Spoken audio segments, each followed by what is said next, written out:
pressupõe que não, claro que a economia não precisa estar necessariamente no equilíbrio, no ponto em que essas relações se cruzam, mas o que parece ter acontecido entre 2004 e 2011, no período do boom dos commodities, quando a gente olha os dados relevantes, é menos uma oscilação em torno do equilíbrio, mas um deslocamento do próprio equilíbrio, representado por um deslocamento para fora significativo da relação de demanda efetiva e um deslocamento para cima e uma mudança de inclinação da relação distributiva. Vamos tratar deles agora.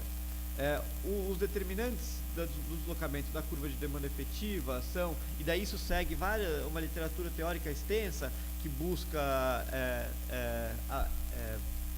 estender o modelo Kalekiano original, incorporando essas outras variáveis. Então, o trabalho da Laura Carvalho com Armon Rezai, que incorpora a desigualdade salarial no modelo Kalekiano, trabalhos do Mark Satterfield e do Amitabh Dutt, que incorporam endividamento familiar, enfim, vários outros trabalhos, os trabalhos do Black, que incorporam a dinâmica externa, do Robert Black. O que a gente está sugerindo é que esse deslocamento para fora da curva de demanda efetiva foi produzido por uma queda da desigualdade salarial, por um aumento do endividamento das famílias, por um aumento do investimento público e pelo choque positivo dos termos de troca. A queda da desigualdade salarial parece ter sido determinada por um aumento do poder de barganha dos trabalhadores na base da estrutura ocupacional, permitido tanto pela política de elevação do salário mínimo, quanto pelas políticas de transferência de renda, o Bolsa Família, por exemplo, quanto também por mudanças na estrutura ocupacional, na estrutura do emprego, que geraram uma infinidade de trabalhos de salários mais baixos e, por efeito de composição, acabaram reduzindo a desigualdade salarial.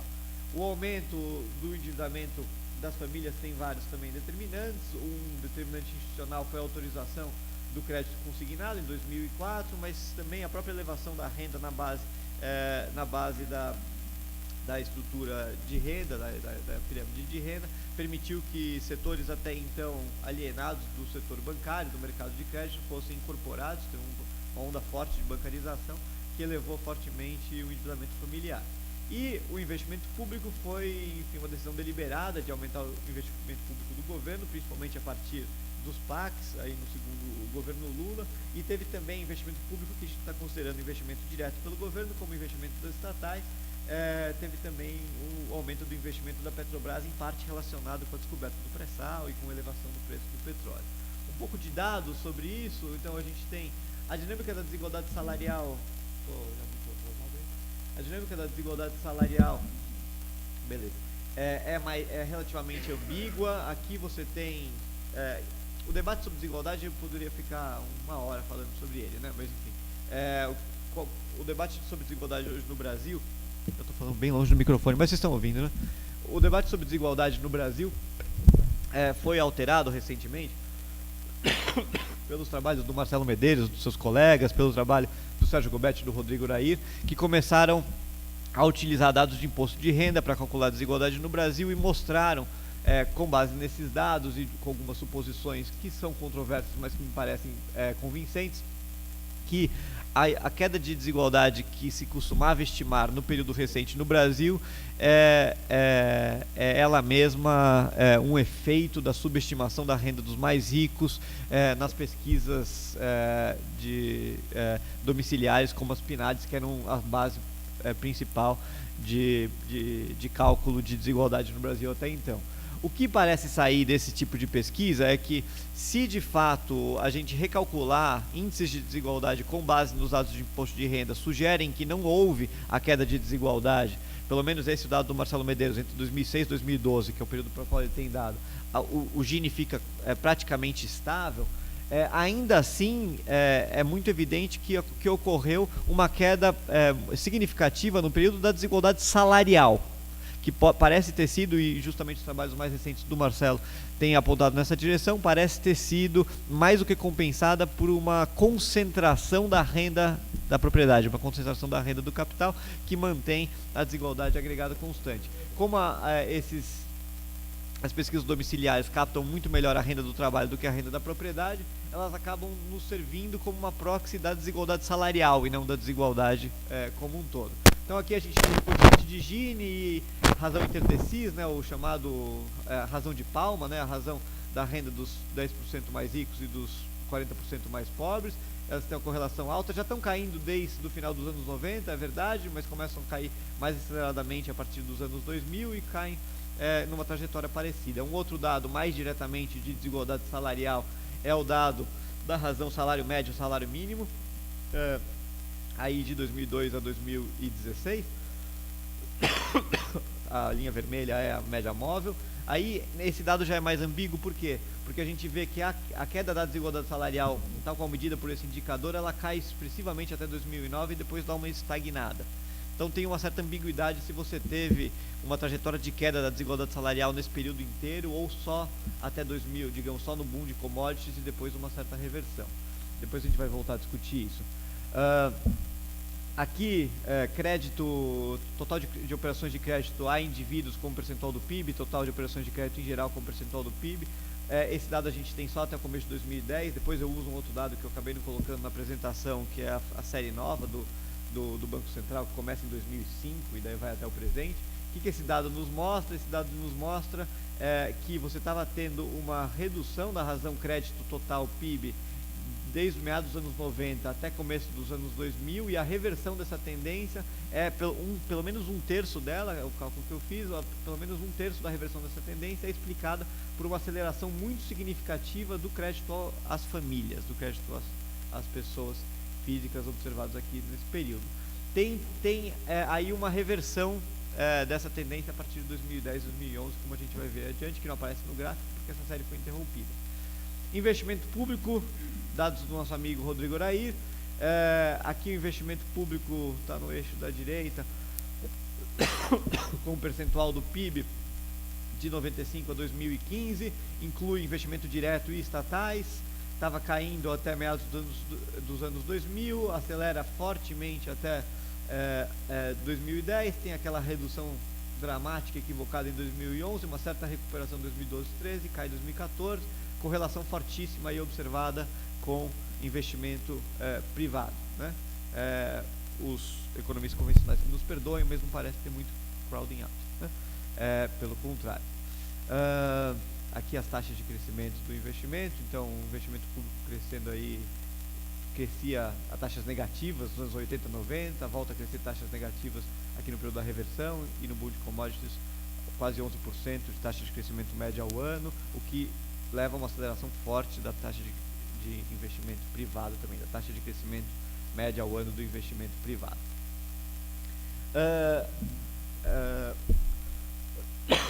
A hipótese interpretativa que eu estou utilizando nesse começo, que está relacionada àquele deslocamento para fora da curva da relação de demanda efetiva, já leva a sua continuação. Essa deslocamento para fora da relação de demanda efetiva seria causado então por essa elevação significativa dessas três variáveis que estão importando mais aqui, termos de troca, investimento público e endividamento familiar. Eu não coloquei a desigualdade salarial porque então ela cumpre um efeito ambíguo, e as três variáveis que cresceram quase monotonicamente nesse período caem a partir de 2012, o investimento já a partir de 2011, depois recupera, mas enfim, você tem esse contraste muito claro aqui. Então você teria tido um deslocamento para fora da relação de demanda efetiva e depois um deslocamento para dentro no período 2002-2015. A reversão se faz em duas etapas, aparentemente, né? Você tem ali em 2011 a redução do investimento com o objetivo de fazer aquele ajuste fiscal para abrir espaço para a chamada nova matriz econômica, para a redução do juro e desvalorização do câmbio. Isso é logo revertido com recuperação de taxa de crescimento positiva do investimento em 2012 2013, porém o endividamento familiar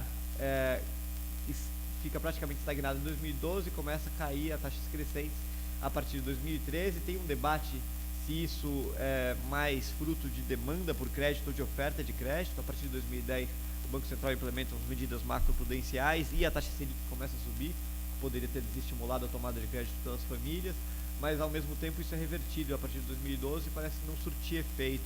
É possível, tem interpretação que vai nesse sentido, inclusive o texto do Luiz Fernando citado lá no começo discute essa questão, é possível que você tenha tido um certo esgotamento da demanda por crédito, porque as famílias já estavam, digamos, suficientemente endividadas e não topavam se endividar ulteriormente a partir desse período. Os termos de troca, infelizmente, não estão na mão da política econômica doméstica, tem o pico aqui em 2011, depois começam a cair. Nesse período de reversão, que eu estou chamando de reversão lenta, o investimento no primeiro ano puxa para baixo, mas os outros duas variáveis ainda está puxando para cima, depois inverte, o investimento tenta segurar a onda, enquanto as duas outras variáveis já estão caindo. Em 2014, 2015, eles todos caem rapidamente. Em vez de ter o PIB aqui embaixo, eu tenho o grau de utilização de capacidade, que é a nossa variável que determinaria o PIB, né, na literatura kalekiana. Ela já vai caindo desde 2011 e a taxa crescente. Tem uma outra parte dessa hipótese que eu não vou ter tempo de discutir, que é o deslocamento da relação distributiva também. Em parte decorre do aumento do poder de barganha dos trabalhadores também pelo salário mínimo e pelas políticas de transferência social, e em parte pela mudança da estrutura ocupacional. Tá? Isso faz com que a gente tenha tido aquele deslocamento para cá, né, de 2004 até 2011, mais ou menos, ou pelo menos até 2008, com aumento do grau de utilização de capacidade e aumento do weight share, com o deslocamento das duas curvas, e aquelas duas reversões até 2012, até 2013, depois até 2015, a relação de demanda efetiva volta para trás, a gente tem esse deslocamento para trás. Nos dados, como a gente lembra, não tinha aparecido a queda forte ainda do weight share, só caiu o grau de utilização de capacidade, mas enfim, os próximos dados garanto que vão mostrar uma redução mais expressiva do wage share. Vocês já entenderam, enfim, um pouco como que eu estou 5 minutos, como eu estou interpretando esse período, como que tinha mais metade do trabalho para falar. Eu não vou ficar aqui dando as conclusões em tanto detalhe. Deixa eu passar para a outra parte. A outra parte, a segunda hipótese, a hipótese que incorpora a estrutura produtiva, é parte de um esforço meu recente, porque o primeiro texto na revista da Ampec tentando sugerir essa direção, de incorporar heterogeneidade setorial na literatura kalekiana. Tem, claro, não é uma novidade, tem uns trabalhos antigos que buscaram fazer isso. O próprio Lance Taylor, em 89, publicou um texto muito interessante de 2 setores, com padrão de consumo heterogêneo, que fora isso é um modelo básico kalekiano, mas que incorpora isso. Eu estou preocupado com heterogeneidade setorial em 2 sentidos aqui, em padrão de consumo, ou seja, padrão de consumo distinto para diferentes faixas de renda, e heterogeneidade ocupacional, ou setores diferentes da economia têm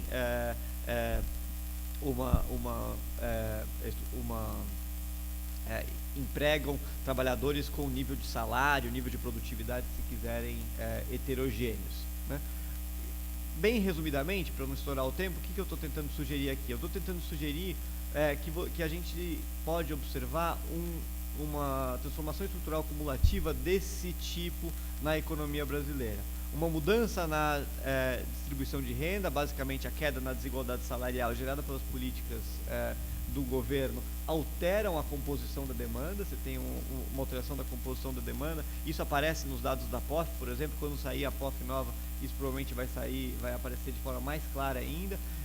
Você tem uma redução do percentual no consumo total, tanto de alimentação quanto de vestuário, um aumento de serviços pessoais, saúde, higiene, essas coisas, que seriam, digamos, o tipo de bem de consumo do miolo da distribuição, das pessoas com a renda um pouquinho mais alta, que começam a se difundir para as classes mais pobres, e uma queda do percentual do consumo total do consumo restrito às classes mais ricas, educação, lazer, viagem, esse tipo de coisa. Isso aparece claramente nos dados e seria fruto, então, desse achatamento da disparidade salarial. Essa mudança no padrão de demanda, na composição do consumo, afetaria naturalmente a estrutura produtiva. Claro que essa relação aqui depende também do setor externo. A estrutura produtiva altera significativamente por causa do câmbio, por causa do boom de commodities, por causa de um monte de coisa, e a própria mudança na composição de demanda é em parte atendida por importação e não por mudança doméstica, mas ainda assim essa flecha tem, ao meu ver, uma certa significação, e a mudança na composição de demanda muda a estrutura produtiva, o que altera preço relativo e faz com que os setores cujo cuja participação na demanda cresceram mais rapidamente, cresçam mais rápido do que a média da economia. Essa alteração na estrutura produtiva vai ter um impacto, dada a heterogeneidade ocupacional, na estrutura salarial, a estrutura do emprego, que é justamente esse achatamento da estrutura ocupacional, gerando um monte de empregos de baixa remuneração, e tanto uma formalização muito grande, diminuição dos empregos informais de baixíssima remuneração e diminuição proporcional relativa dos empregos de mais alta remuneração, que por sua vez retroalimentam a diminuição da desigualdade salarial. Então a gente tem esse ciclo que vai se retroalimentando. Eu proponho chamar isso de hipótese do antimilagre econômico, porque essa dinâmica é muito parecida, só que com o sinal invertido, à interpretação que me parece mais convincente do milagre econômico do final dos anos 60 da ditadura, tal qual interpretada pela Conceição e pelo Serra, e também pela Alain de Genvry e pela Elisabeth Sadoulet. Lá, no caso, você teve o braço armado do Estado, a violência da ditadura militar aumentando a concentração de renda, com repressão sindical, com a política de deterioração do salário mínimo. Isso alteraria a composição da demanda, aumentando a participação tanto do consumo de automóveis quanto de linha branca, do consumo mais restrito às camadas mais ricas, o que alteraria a estrutura produtiva nessa direção, que reforçaria então a mudança na estrutura ocupacional, que aumentaria mais uma vez a desigualdade salarial. Então você tem esse ciclo, naquele caso, com aumento da desigualdade salarial e mudança da estrutura produtiva na direção da produção de linha branca carro, né, na criação ali do ABC, e aqui a gente tem diminuição da desigualdade salarial com a regressão da estrutura produtiva e crescimento do setor de serviços. Como eu já estourei o meu tempo, não, ainda tenho 3 segundos, tinha algumas evidências para citar sobre isso, tanto sobre uma discussão mais detalhada sobre o padrão de demanda, sobre a estrutura produtiva, sobre a estrutura ocupacional. Acho que o que é mais interessante é discutir o que essa hipótese agrega à outra e os limites desse processo cumulativo. Os limites desse processo cumulativo, porque pode parecer uma leitura super auspiciosa, né, desse período recente. Você tem esse ciclo virtuoso em que a desigualdade salarial cai de forma cumulativa, mas esse processo cumulativo levou, como uma de suas consequências, a uma aceleração muito marcante da inflação de serviços, por um efeito tipo doença de Baumol, que a gente pode discutir com mais detalhe, que no período do boom de commodity, que se refletia em apreciação cambial, não levou a inflação a estourar a meta enfim, se acelerar excessivamente, porque era compensado justamente por uma inflação abaixo da meta, que compensava dos produtos comercializáveis puxado para baixo pela apreciação cambial. Então esse era um dos limites. Quando a gente teve depreciação cambial, em parte deliberada, em parte tirada pelo fim do boom das commodities a partir de segunda metade de 2011 e mais significativamente a partir de 2012, 13 e 14, a inflação começou a se acelerar, porque não tinha mais o que compensasse a inflação de serviços. Ao mesmo tempo, tanto a apreciação cambial quanto a mudança estrutural cumulativa levam a essas mudanças na estrutura produtiva que em parte representam uma certa regressão da estrutura produtiva, com crescimento relativo dos setores de menor produtividade e decrescimento relativo dos setores de maior produtividade. No fundo, é o debate sobre desindustrialização, que tendem, numa interpretação do tipo da do Thurwell, que tendem a tornar mais aguda a restrição externa ao crescimento econômico, ou seja, diminuir a razão das elasticidades, da elasticidade renda da exportação, da elasticidade renda da importação. Esses são, ao meu ver, os dois limites mais interessantes desse processo, que não podem ser compreendidos só de uma forma agregada, como naquela discussão anterior, e, enfim, acho que eles nos dão lições interessantes e insights importantes para pensar a crise efetiva dessa trajetória de crescimento a partir de 2011, enfim, e o colapso a partir de 2015. Como já estourei meu tempo, a gente pode discutir mais na parte do debate. Obrigado aí pela atenção, gente.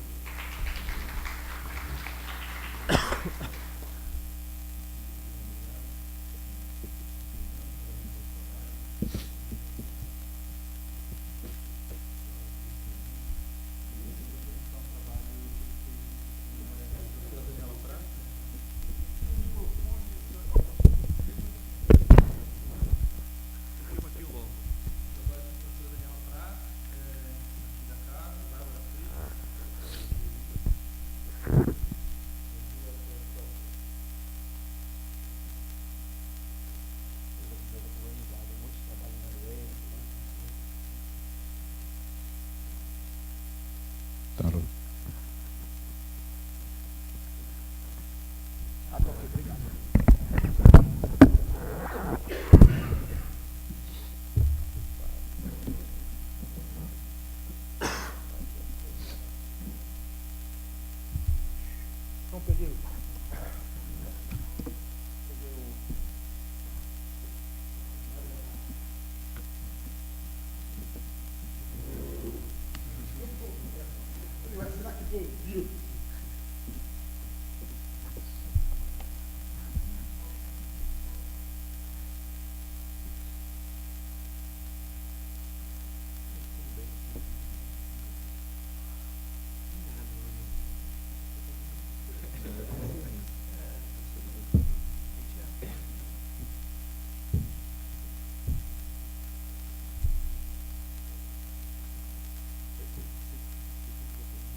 Hoje é dia 2 já, apresentando de ontem. Pois é verdade. É que eu preparei ontem a apresentação e realmente, obrigado. Bem, primeiro agradecer a presença de você, né? Sexta-feira, último dia do evento, pensei que não ia ter ninguém. Quando eu vi que era no auditório, eu falei, caramba, eu vou ficar um apresentando para o outro, já aconteceu isso outras vezes. Bem, esse é um trabalho que eu já desenvolvo há uns 3 anos com a Daniela Prates, com a Bárbara Fritz, né, um terceiro artigo nosso. A gente tem uma agenda de pesquisa e que relaciona questão de hierarquia de moedas, desenvolvimentismo e policy space, né. Esse é o terceiro artigo. Tem um artigo anterior que está muito relacionado, que a gente faz uma discussão sobre social-desenvolvimentismo, novo desenvolvimentismo, a questão de hierarquia de moedas. Esse artigo específico, né, a gente vai fazer uma avaliação das políticas desenvolvimentistas nos governos do PT, né, nos 3 governos do PT. Segundo Dilma, eu considero que não houve governo, né, foi impedido, né, de ter, então não estamos considerando. Não, se bem que a gente não está considerando, sim. Agora, a gente discutiu se ia considerar ou não ia considerar, acabou considerando. Vou falar um pouquinho, porque tem a questão de políticas ortodoxas. Então, um pouco os fatos estilizados, né? Eu acho que minha apresentação foi beneficiada pelas apresentações anteriores, vocês vão ver em vários momentos.